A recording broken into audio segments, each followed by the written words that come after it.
Hello, everybody, and welcome to W Talks at WinP with me, Nupur Garg. Those of you who have been with us for some time would recall WinP Insights, our fortnightly series where we brought industry leaders and thought leaders in candid conversations. W Talks is insights re energized and amped up because now not only do I get to ask the questions, but so does our network. So, gear up for our guest, Roshni Bakshi, Managing Director, Private Equity and Head of Impact at Everstone Capital Asia. Hi, Hi. Roshni. Hi, Nupur. Lovely to kind of meet with you again today. And Thank you for yeah, joining us. you're welcome, and I'm in your hands. Just don't make it tough. I will, Nothing's too tough and for you, let Roshni. let me know if I'm rambling. You can cut me off and say no, that's not the point. And I'm very happy to kind of answer everything that I know, and that I do not know, I will turn back and say sorry, Nupur. That's not something that I know. So with that, in Amazing. your hands now, Nupur. Amazing. Thank you, Roshni. Let us start with your role at Everstone. So, could you share with us what are the various responsibilities that you undertake and what are the things that you look at? So at Everstone, I am a managing director, but I'm an operating partner. What that really means, and I'm a full-time employee of the fund, as it's called. Because operating partner tends to have pretty loose, what I would call as wordings across the PE universe. So I just wanted to kind of clarify that I'm a regular person in the fund. So my role is I've taken on three specific areas of expertise because we do control investing. We do not invest minority. And given that we're control investors in late stage growth companies, there is a lot of, we get in, and there's a lot of work we do working with what we call as our proprietary operating playbook. The vectors that I run are really org design and talent, which, as all of us know, in private equity is probably the most important because, and we can talk a little bit more about why it is important and what exactly I do and some of the examples. The other one is brand transformation, and I'm happy to elaborate a little bit more on that. And the third thing that I have been very passionate about, and therefore, was handed over to me, is also ESG and impact, which I think is now mission critical as we look forward, not just for private equity, but for the world in general. So those are the three pillars of what we call as the operating lever pillars that I lead.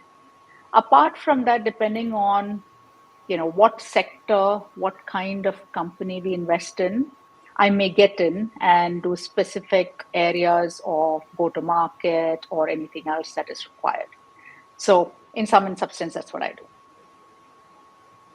So, just continuing on this vein, given your extensive experience in successfully building, scaling, running, managing businesses, how do you really bring all of that experience to play and really actively create value? Because I think that is one of the core pillars in how Everstone invests. Yeah. So we are operators at heart. And, I think if you speak to our founders, especially Samir, he will say we're operators. We love getting our feet dirty and really kind of ensuring that we're able to deliver value by pivoting the company and work, and therefore having people in place that truly know what it takes to run a company. I think I've in my last role, I was leading the Walt Disney Company in South Asia. And as a leader, and where the business had already grown, I built it almost to 400 odd million dollars. And as you build the business and it reaches a certain stage, what you realize is that you work through people, right? And as a leader, you have to place trust in the organization, which means you need the right organization. You need the right kind of people in place. And you have to be able to get them to perform, to deliver on what you say you promise to deliver. So it cannot be done by you, it is done by people. So to me, I think that's the experience that I bring to the table in really being able to identify the right kind of, first of all, to look at the organization, what we invest in, to first of all see what it looks like, assess the people that are there, to identify gaps, and to really string the value creation that we have set out to deliver with the talent, to de-risk, to identify the risks, and then to be able to de-risk. And in that transformation, there's a lot of work to be done, from bringing new people to being able to kind of create completely new performance metrics. Because then you have clarity of what needs to be achieved, and it's not KPIs and long-term goals, but we get down to the task at hand and the jobs to be done, as we call. And that really is the one that delivers. And sometimes you discover through this process that key talent is not just the CXO, which is where most of the private equity investors focus on, just saying, okay, we bring in a great CEO and he'll bring in the rest. But that is not true, because you identify that the biggest bottlenecks lie midway through. So that's a big piece of what I bring to the table in terms of experience from the back. The second area, which I was talking about, brand transformation, I have worked in my past. I came up the sales and marketing route, and then the brand route, and then I was a general manager, and then the CEO. In all of this, you understand that when you say go to market, first of all, you have to understand what is it that it will, what do you need to go to market, which means what's the brand you have, what's the story it's saying, what is the right to win, why should it win, what therefore should be the communication, right? Even in B2B, it's not just B2C, right? We traditionally think B2C is what requires all of this, but actually B2B requires it even more, because there you are talking to fewer customers, but those that make decisions, as opposed to, let's say, retail customers, which are, or consumers, as we call it. So that's the second large piece that I bring to the table. And the third, where I get very involved and I work, even though it may be different sectors, like healthcare and tech services, what I bring to the table is an understanding and a kind of turning back and telling the investing team as well, guys, life doesn't always go as per Excel sheets. We just have to kind of look at all aspects. And sometimes bottlenecks and challenges appear when you're not even thinking about it. So those are some of the things that I do bring to the table. So does it feel very different from a traditional corporate/industry job? Because in many ways you are building on what you've done and you're leveraging everything that you've done. Yeah. So I'll tell you the big difference I see.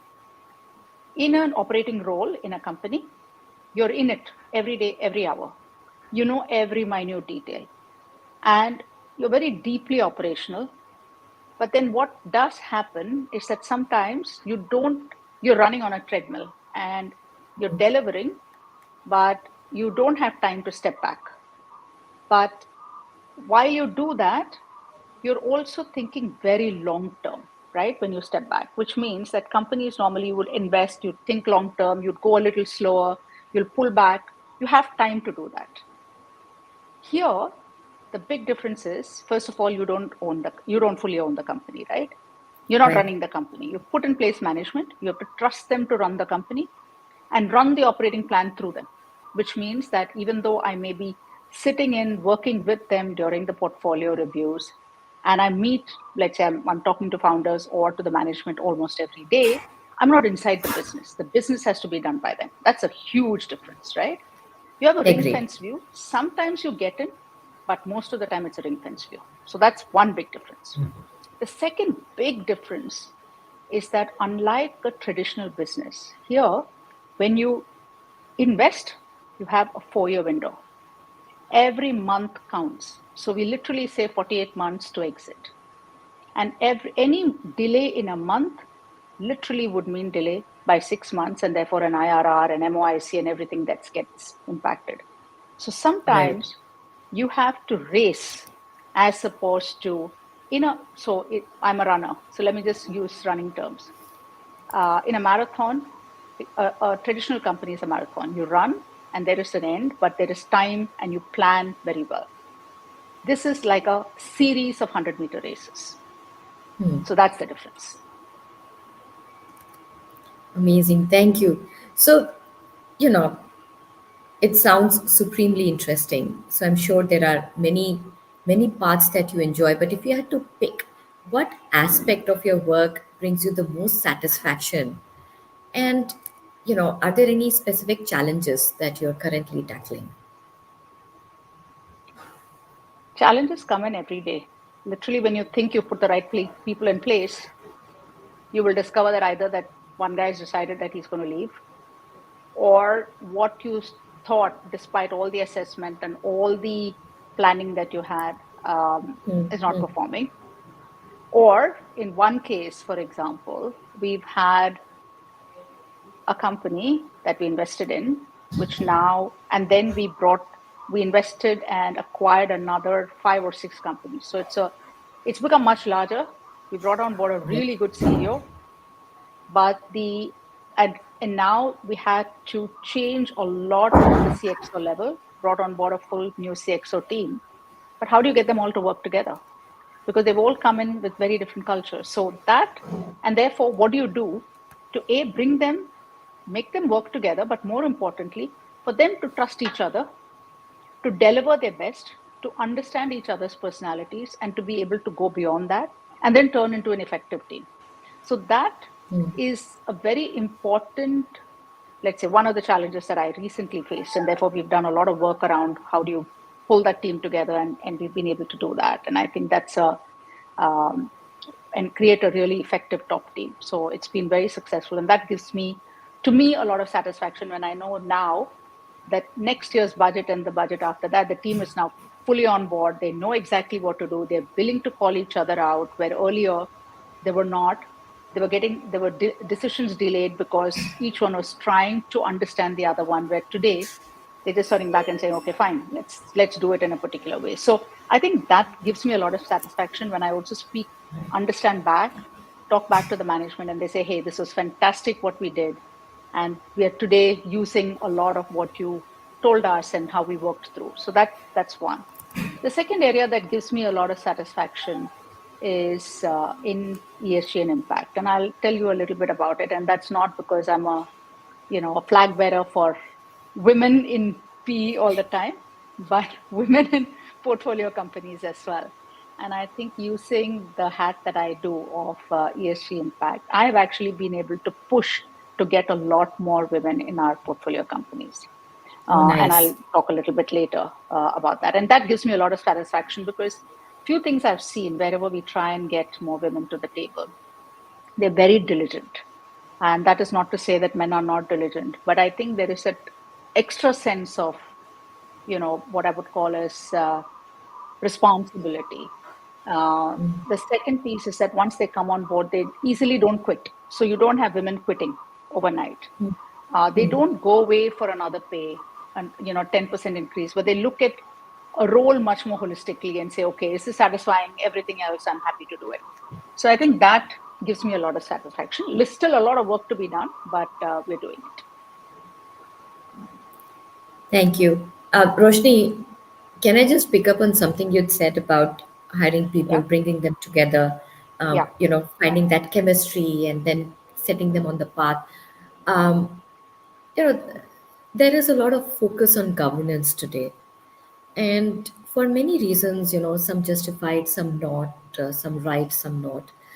There has been this perception floating that sometimes having a private equity or a venture capital investor creates, a significant focus and emphasis on driving business numbers, which could compromise certain other aspects of managing a business. I'm trying to be very sort of cautious about the words I use here. You're walking around. I know what you're trying to get to.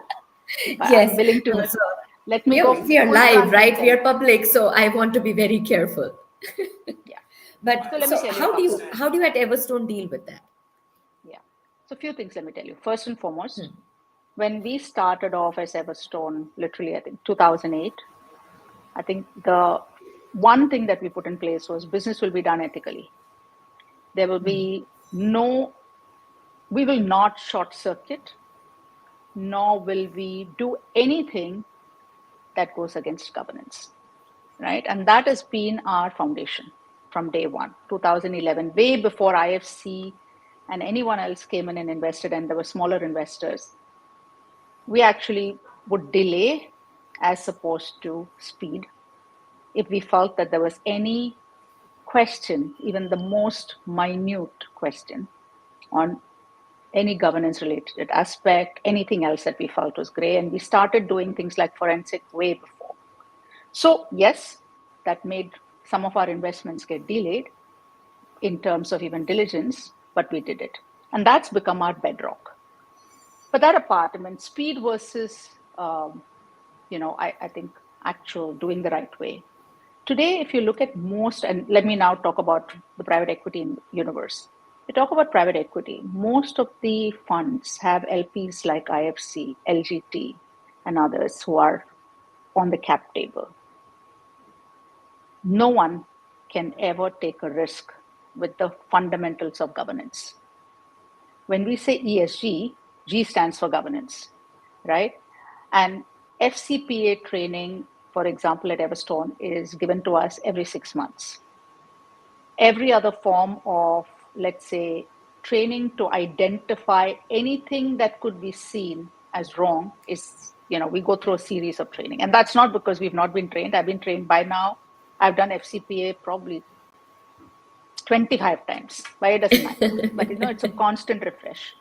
But FCPA is only one piece, right? Governance is a lot of other things.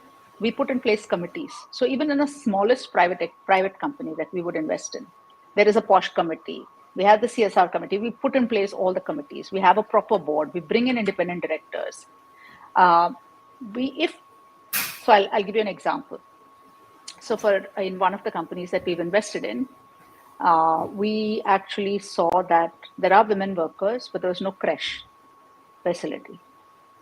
So the creche facility was the most critical. Now, a lot of people will say, what's the big deal? Like 200 employees are there, a few women, they don't bring. But we said it has to be there. Even if one woman wants to bring in and have an opportunity to have her child there, now that's additional cost. But we said we'll do it. That means a creche is not just a creche. It's taking responsibility. You have to then have, the right kind of facilities on board.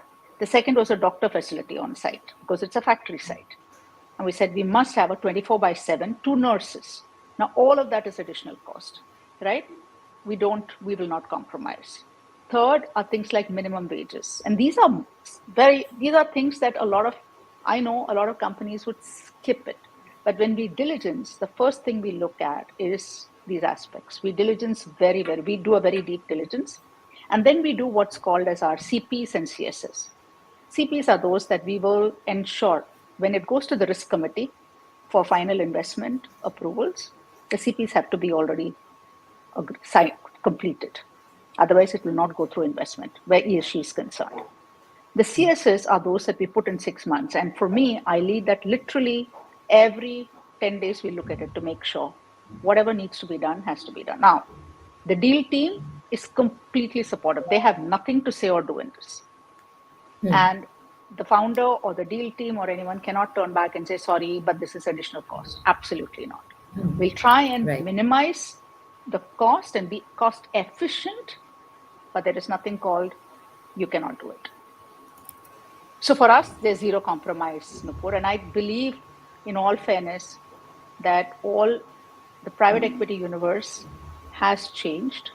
And it's actually, in my view, enabling the entire governance structures to come up, even in companies where they're minority investors, because there is a lot of, some of them are mandated through LPs, some of them are doing it because they believe truly that is the way they can build a sustainable company.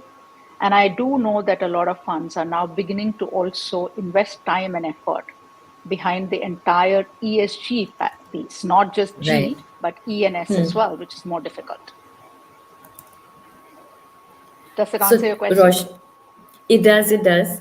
But I do want to pick up on what you had said earlier, and I want to continue this conversation on sort of how there are other ways of creating value and differentiating yourself as an investor. And I want to talk about all the work that you're doing in driving diversity and inclusion, not only at the firm but also in your portfolio. So Yeah. could you talk a bit about that and how On the sort of, as investors and as firm leaders, you actually go and have that conversation with founders and promoters? How do you get into the boardroom and put that on the agenda? Because that is probably something that most investors want to understand how to do better. Yeah. So, Nupur, maybe we have a slight advantage as Everstone in that we are control investors. I mean, Right. when you take control, you pretty much have the bulk of the boardroom, which is yours. The founder is either a working founder with you, one that you actually can literally kind of lead by the hand, or you put in place a CEO and the founder gets onto the board, right? Right. And therefore, to that extent, what I say may seem easy because it's coming from my experience versus, let's say, someone who's a minority investor who has to then work with a difficult founder, four other early stage guys sitting on the cap table who have not really thought through all of this and were saying, hey, forget it, let's just go forward. Right. It's a difficult proposition. In our case, we have we do what's called as impact metrics. We measure the metrics. Where is the company today with reference to a number of metrics that we look at, but here diversity and inclusion. How many women do they have? And not only how many women, we look at how many women at every stage, Nupur, because, and I know that as we look at our own universe of PE, that when you look at women, you'll say, there is adequate number, but then you discover that 50% are sitting at the base entry Yes. level. There's Yes. 20% middle and then 5% on the top, and then suddenly they disappear, right? Yeah. It's not very different even in companies. Therefore, our aim is to be able to build more and more at the middle and the senior level. Now we Right. face challenges. The biggest challenge I face, and right now I'm recruiting someone for head of HR Okay. in two companies, right? These are Okay. Okay. reasonably decent companies. The founders in both really they don't have anything to say. They would love it if someone can come. In fact, the founder in one of the companies, because I think so brainwashed him, turned back and told me, please bring a woman. And we're not getting. So that's a very different challenge, right? So I've Yeah. told the recruiter, I need to see women's CVs only. And the poor recruiters are scrambling. They're not able to get. So that's a different challenge that you can face, but it's not That's a for different. want of it. But I think coming back to the question you asked about how to really make that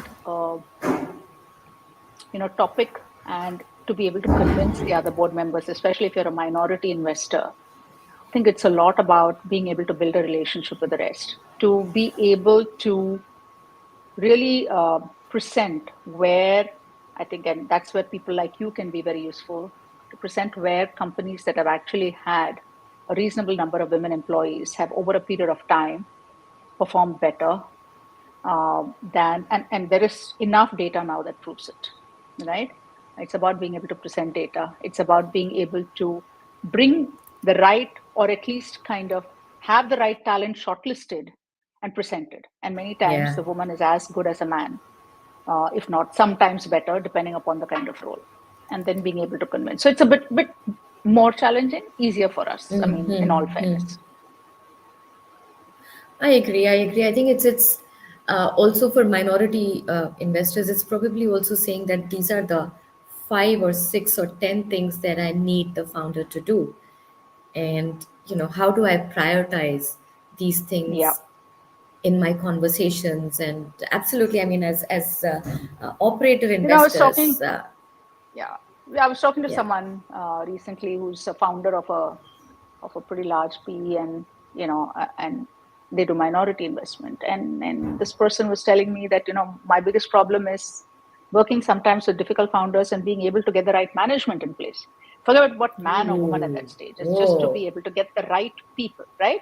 And that is a real time issue and a real time challenge that minority investors who are coming in at a growth stage face, compared to people like us who are majority and who just come in there and say, now we're going to be, really kind of working this through. Yeah, no, that's very interesting. I think there was a time when investing was all about people, but I Yeah. think it's not enough to just look at the people you have. You also have to think about how the team is going to be built out, and that could be a challenge. Absolutely agree. And Thank you for that that insight. is that is the biggest challenge now when you really look at growth stage investors, not early stage venture, but growth stage investors.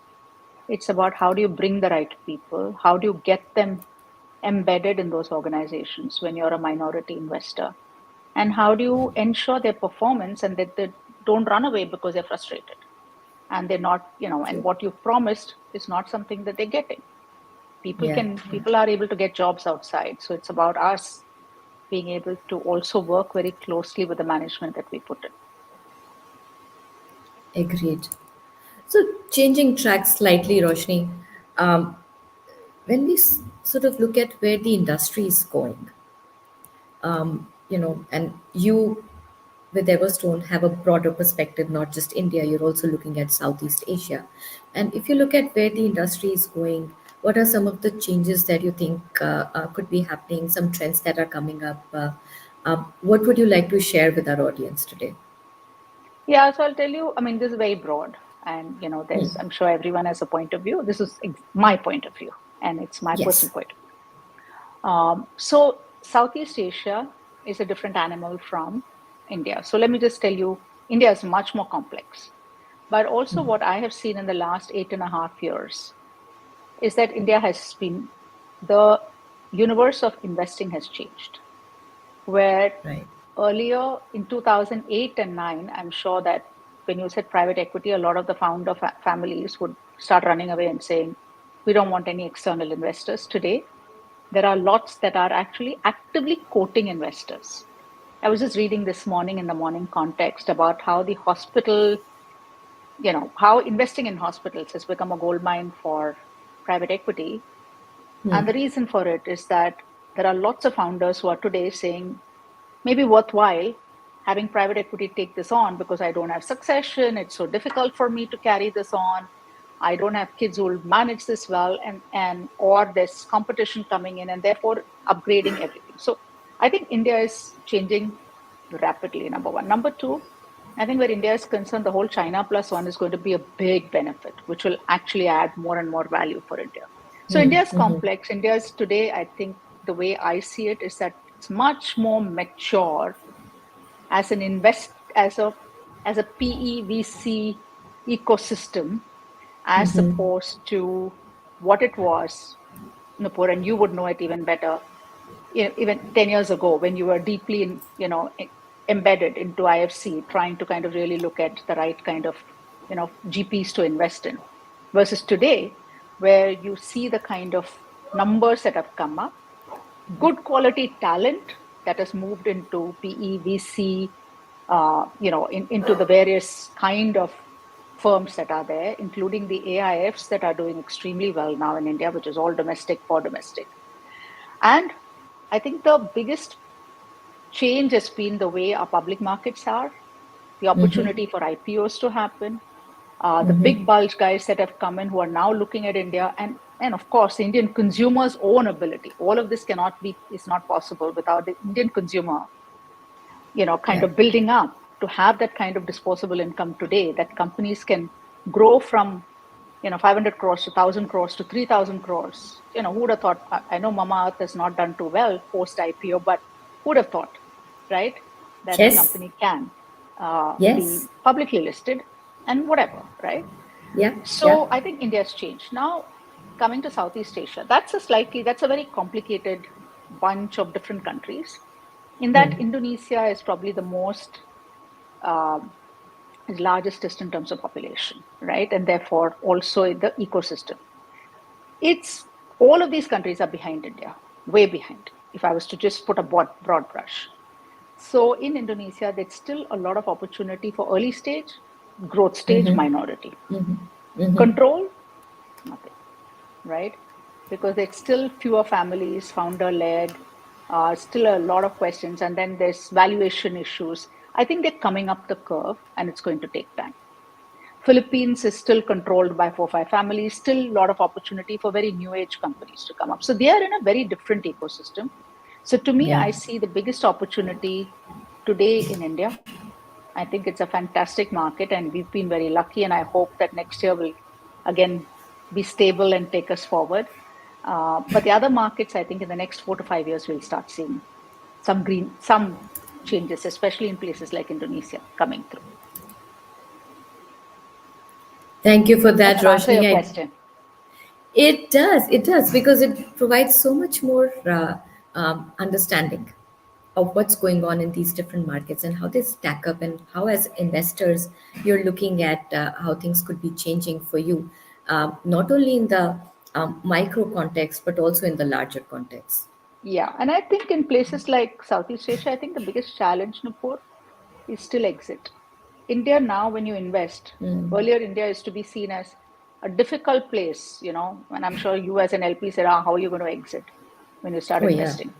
Yeah. But today, when we look at first the opportunity and say, where do we exit to? Is there an exit opportunity? And there are, right? And not only for us, but we've seen the kind of value that a lot of funds have had. Yes. In these Southeast Asian markets, I think the question still is, other than one Gojek, Bukala Park, there are of course enough there are examples of places where people have made money, but for each of those, there are 10 that have been challenged. Because exit still is a question mark. Where will they exit? To whom will they exit? Why will who will buy them? Why will they buy them? It's a whole bunch of, and then the cap tables are still completely convoluted, crazy. So it's a different market, but maturing. It was like, I would say, India maybe 12 years ago, and Yeah. you never know. Some of these Yeah. can turn very quickly as well, and in the positive direction. Yeah, I think even, yeah, 7, 8, 10 years back, definitely India Even, had the same yeah, challenge. Where correct. is the Even 7 years exit ago, market? Yeah, where is the correct, exit market? And it hadn't been established correct. that you could successfully exit different types of companies using different routes. And also, I think the Indian stock market has been a massive advantage to us, because when you look at the stock markets in, let's say, Indonesia, Philippines, Vietnam, they're not robust markets like ours. When I say robust, they don't have the kind of retail investment, even though our retail investment as a percentage is still low, but they don't have that kind of robust flow. Many of these markets do what's called as technical listing, which is like, companies list themselves, but the shares available are so marginal for retail investors to play in, and it's not possible. So it's slightly different, but they will change. I believe they will. Fingers crossed to that. Yeah. And we would come back to you. We come back to you, I think, every year to check in with you and understand from you how things are moving. So we will come back to you, and we will track this. Yes, yes. So, Roshni, again, changing tax a bit. You know, in all the conversations that we at Wimpy have with women across different forums, one of the most frequently asked questions is about being, the woman in a room, whether it's a boardroom or whether it's in a deal making scenario. And a number of uh, female investors who are now getting to senior level positions and are now representing their firms on boards of portfolio companies. Yeah. Talk about being able to positively influence the conversation, and just being able to project themselves with the required confidence, given sometimes real and sometimes perceived biases that exist. So, how do you navigate these kind of gender specific challenges within the PVC industry, and what advice do you have for other women who would be in similar positions? Yeah, so I think first and foremost, so I'm on two portfolio company boards. One of them is a listed company board, which is a portfolio company board. I I think and I'm not, interestingly, in that I'm not the only woman. We do have a independent director who's a woman, and she's pretty strong. She comes across, she talks, she's very very um, emphatic about what she says, no fear, which is also very very experienced and much more what I would call as has been there, done that for a long time. I do see a lot of women now come up, and especially women in deal teams who are sitting on boards. I think the one point I would say is that at the moment when you're in the boardroom, don't think about your gender. I think if you prepare well, Yes. if you come in with your questions, that is the place you can ask the questions. Who's going to tell you not to ask those questions, right? You should absolutely ask them. Yeah. I think you to come prepared. That to me is fundamental. You can't just land up there and wing your way. So for every board meeting, I tend to come, I prepare. And if I don't get the board materials in advance and I say, guys, I'm not going to open my mouth this time because you guys haven't sent it. It's too bad. It's your fault. You haven't given me time to read it. So push sometimes. And, when you do, you'll actually see that the other guys will come on track as well. So that's the second point I would say. And the third, put your hands up for boards, for portfolio boards for sure, because they're a great experience on two things. One, the ability for you to truly sit there and influence. And two, it gives you a very different experience. And now there are more women I see in many of our, in our universe who have reached mid-level. Nothing stops them from getting onto a small portfolio firm. Why not? You don't need to wait for someone to turn back and say, would you like to be on the board? You say, I'd like to be on the board. Let them say no. Yeah. I've raised If my you don't hands ask, multiple you'll never times. know. Yeah. I've asked multiple times saying, I want to do this. Sometimes, Samir would say, no, not yet. I'd say, fine, no problem. But I've asked. He knows that I've pushed. And that is important. And worst case, what? That's the way I look at life. And I think And I think if we don't that will try, if we change. don't ask, and if we don't You try, never we know. don't ask, we don't get the opportunities either. What I realize is that I think our male colleagues are very smart in it. They don't have the sense of self insecurity, and they don't have the sense of fear. So they go in and do this. They ask the questions, they push. And if they get pushed back, they negotiate it, right? Yeah. I think when we get pushed back, we take it personally and we run away. Right. And we get very Absolutely. concerned about oh my God, now what's going to happen? Have I said something? And then we are ruminating over that a million times over. And the next time something comes up, we say, no, no, no, we'll get a no, let's not say this. It's much better to sit back. And it never comes. Agreed. Agreed. So, with this, Roshni, I want to move into our rapid fire round. Oh my God, that's a tough one, man. No, no, like I said, nothing is too tough for you. Okay, go Um, ahead. so, what's your favorite deal or your favorite portfolio company and why? Oh, I've got multiple favorite companies, not just one. No, no, So no. of course That's not okay. One. that's not Pick one. okay. Pick one. Okay, pick one. Should I pick the most? No. So, no, I'll pick. So of course we ended up exiting, and while we didn't make the money that we thought we would. I think it was Modern Foods, which was a consumer company.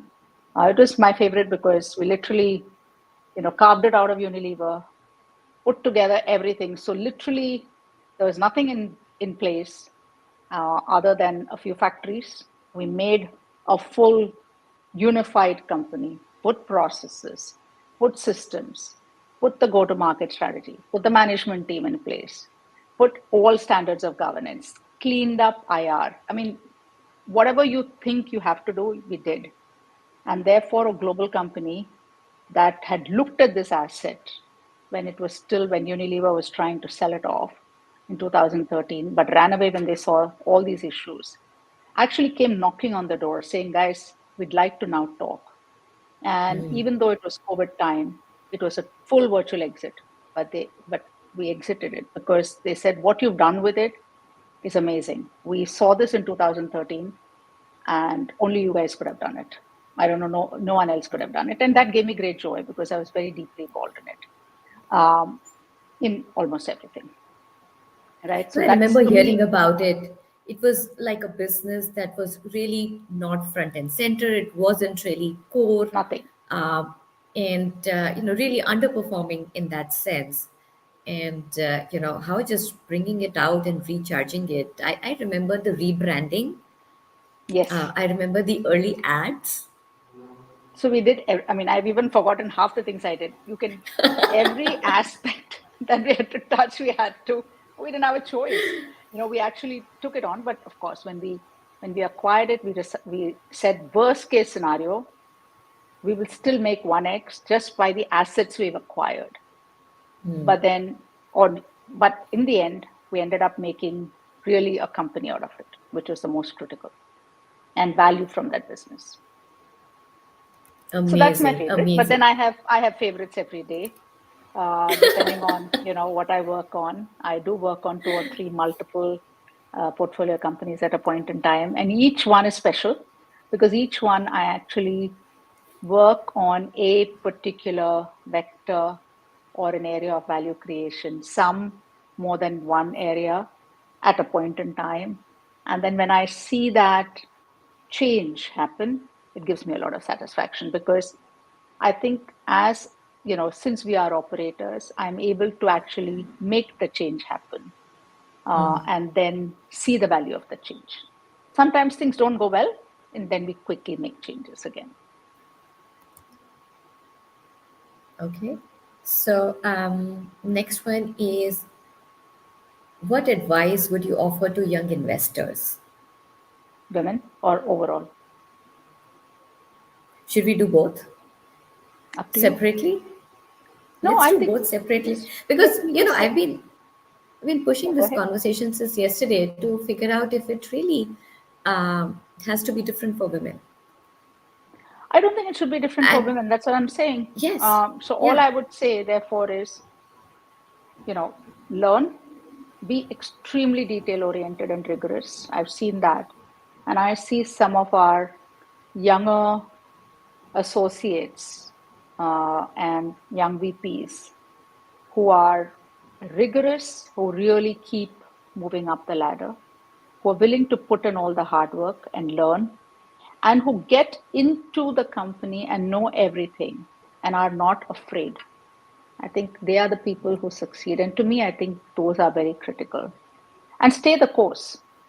I mean, even though I have been what I call as parachuted into the industry, there are many times that I've said, oh my God, what am I doing here? Maybe I should move on and be an operator, which is where my soul is.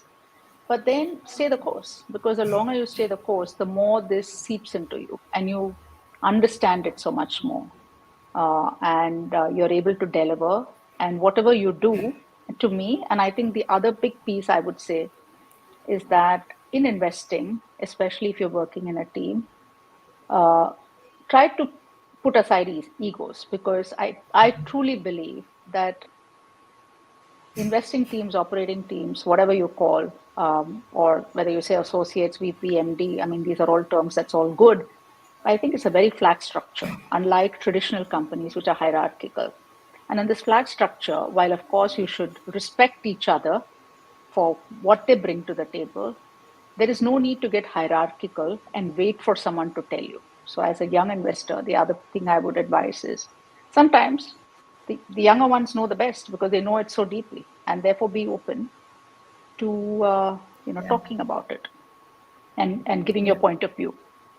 And the sooner you give your point of view, the sooner you come with data, the sooner you're rigorous, I think you climb very fast. And I've seen that at Everstone itself. And network. And the last thing I would say, especially to women, and this is more to women, is that find mentors. Yeah. Find mentors within the ecosystem. You don't normally get mentors within the company, but if you can get a mentor, even if it's a man, then grab on and hold on to that mentor, because mentors are very critical. Thank you. Can you share your leadership mantra? Okay. My leadership mantra. Well, I think for me, it's be compassionate, lead with trust. And I'll tell you why.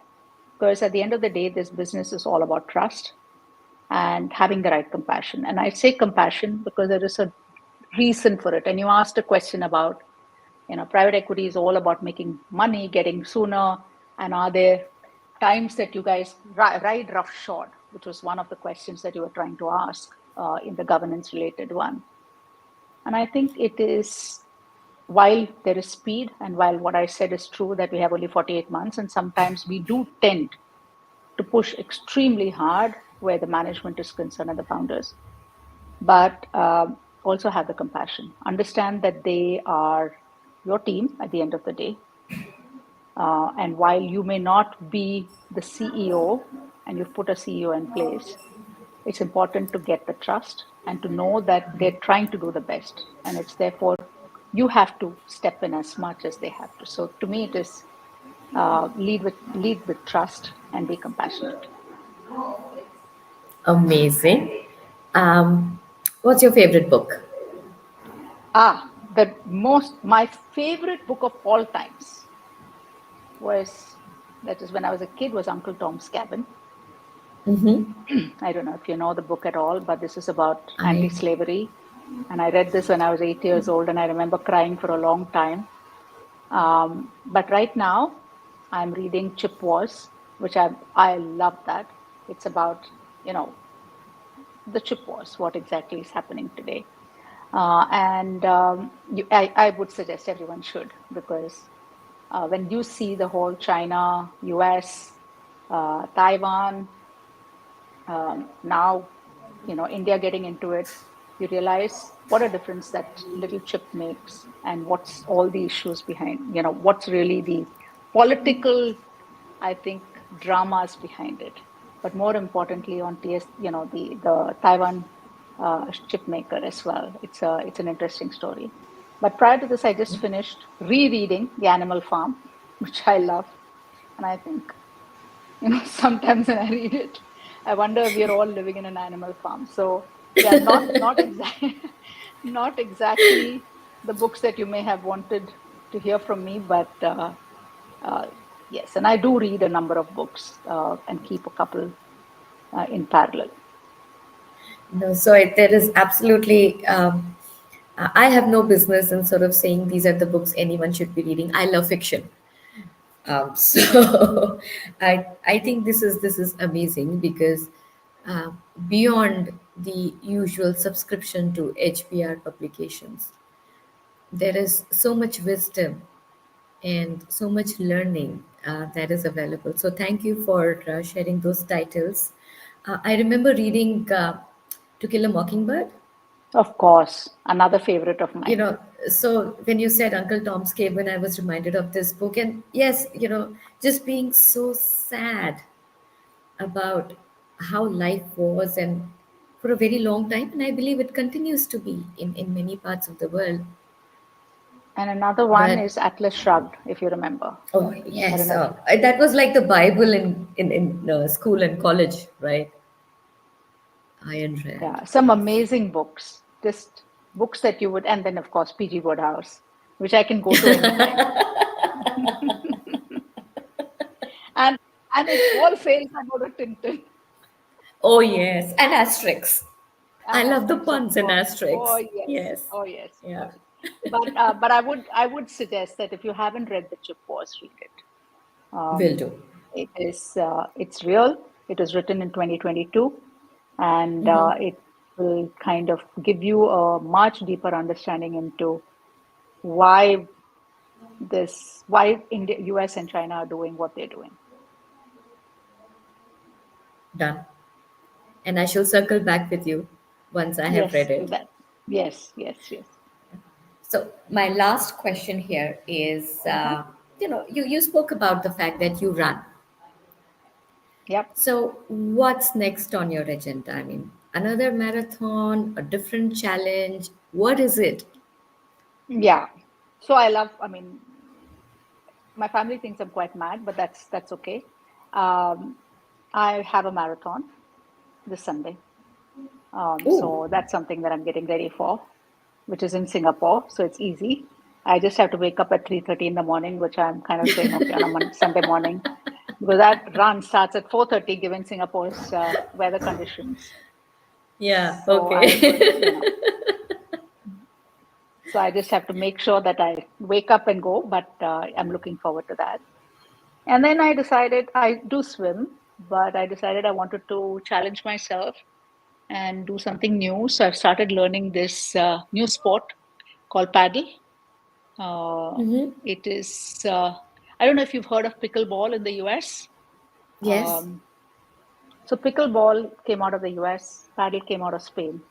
It's a similar one. It's a cross between tennis, squash, but done in a different way. So I'm kind of getting my bearings right, and I'm learning that Okay. and Amazing. challenging myself to things that because every time I challenge and I do a little bit of, I do it well, I feel good. So that's my new challenge in addition to running. Thank you, Roshni. Roshni Bakshi, everyone. It's always such a Thank you. thrill to talk to you, Roshni. There's always something new that comes out. And I think for me, one of the most powerful things today was just this reminder that this is such an interesting industry. Yeah, And there is work being done, businesses being built, value being created, and at the same time, meaningful impact that is being that's true. created, whether it's ESG or gender. And hey, you know what? People didn't realize this, but it seems you also have time to pursue other interests, read books, run, learn a new sport. So, thank you so much, Roshni. It was an absolute pleasure chatting with you, and we look forward to doing it again. All the Lovely. best for your Thank you. marathon. Likewise, Nupur, and all the best. Love talking to you too. Thank you. Thank you. Bye. Bye.